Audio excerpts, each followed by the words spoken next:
Big Brother's always watching, especially in this day and age where our lives are as accessible as a tap on a screen.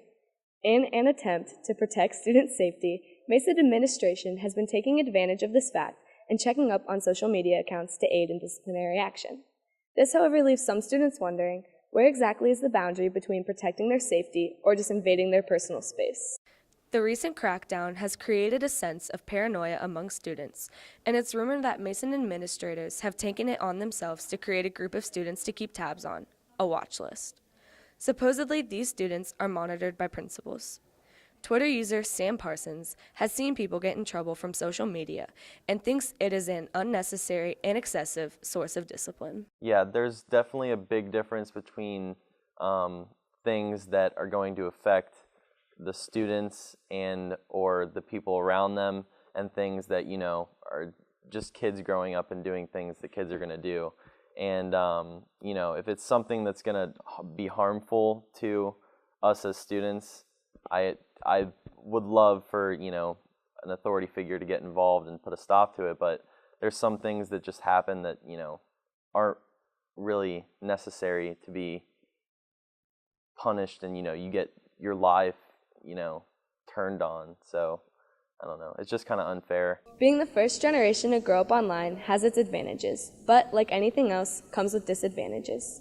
With the recent growth of technology among the student body, the question of parental guidance or school control is becoming a large issue. Mesa mom Lori Parsons thinks that the topic of how to punish a child for an out-of-school occurrence should be on the parents, not administration. You know, as far as the administration is concerned, I feel like if the things that are being posted about are happening outside of school property and away from school time, I'm not sure that it's the administration's business. I would hope that they have better things to do with their time than be monitoring people's social media just to check up on them.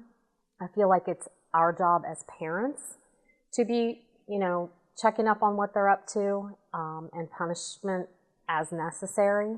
But if it doesn't involve school, it's not on school property or during school hours, I really don't feel like it's their business.